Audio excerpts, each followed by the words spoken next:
नमस्कार।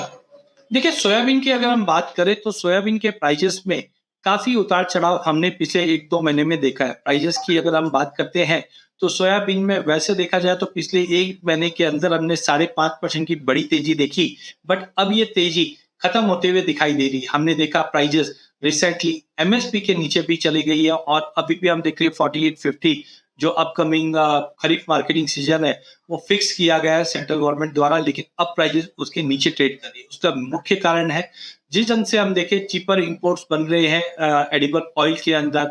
साथ में इस बार का जो सोइंग है सोयाबीन का, वो बताया जा रहा है कि 12.51 मिलियन हेक्टेयर है, जो पिछले साल के मुकाबले 9% बढ़ा है। और ऐसा नहीं कि खाली इंडिया में है, ग्लोबल मार्केट में भी हम देख रहे हैं तो प्रोडक्शन कंटिन्यू बढ़ रहा है, क्योंकि कोविड के बाद जो हमने एनिमल ऑयल कॉम्प्लेक्स में बड़ी तेजी देखी है, जिसके बाद ग्लोबल मार्केट में ही इस कमोडिटी का काफी ज्यादा स्विंग बढ़ना चालू है। इनफैक्ट अगर हम देखें सोफा की जो रिसेंट आउटपुट ऑयल सीड के जो अपडेट्स आए, वहां पे बताया जा रहा है कि 11.9 मिलियन टन के आसपास का इस बार एस्टिमेट लगाया जा रहा है। इनफैक्ट ओवरऑल आउटपुट इस बार अच्छा रहेगा।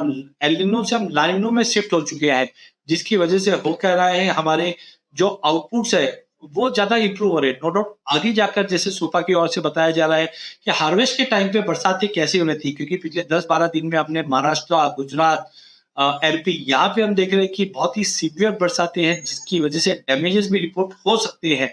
लेकिन कुल मिलाकर अब तक हमने देखा सोइंग काफी अच्छी है, ग्लोबल मार्केट में भी और डोमेस्टिक मार्केट में भी इंपोर्ट्स भी हमारे तेल के बढ़े हैं, जिसके चलते प्राइजेस में कंटिन्यू दबाव है। अब ये देखना है कि आगे क्या-क्या फैक्टर्स है जो प्राइसेस को सपोर्ट कर सकते हैं। जैसे हमने देखा कुछ डिसीज इस बार क्रॉप पे दिखाई लगी है, जिसका इम्पैक्ट आगे कैसा रहेगा वो देखना जरूरी है। गवर्नमेंट एमएसपी को लेकर क्या डिसीजन लेती है, क्योंकि कुछ जगह माना जा रहा है कि भाव अंदर आ सकते हैं या परचेजिंग गवर्नमेंट की बढ़ती हुई दिखाई देगी, जो कहीं ना कहीं प्राइजेस के इम्पैक्ट देते हुए दिखाई दे सकती है।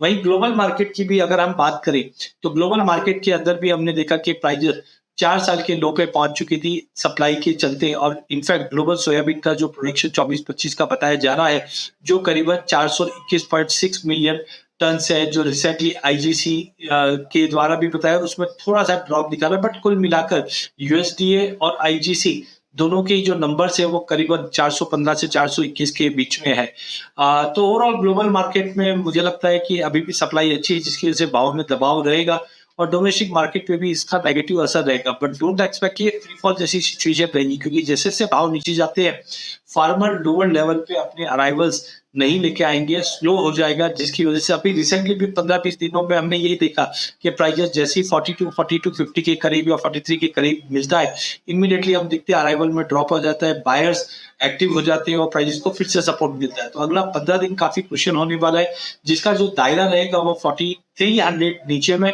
और हायर साइड पे 4850 का दायरा रहेगा।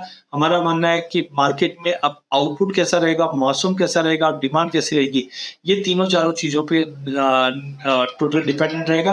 बट टेक्निकल प्राइस आउटलुक की अगर बात करें तो हमने रिसेंटली प्राइजेस को 4340 से अगस्त मिड में लो लगते हुए देखा। यहाँ से प्राइसेस बहुत अच्छी रिकवरी की। देखिए, अगर 200 मूविंग एवरेज ऑलरेडी हमने देखा 4850 का, अगर यहाँ से मार्केट में गिरावट आती भी है, तो आप ये मान के चलिए 4600 से 4650 का एक स्ट्रॉन्ग सपोर्ट है मार्केट को।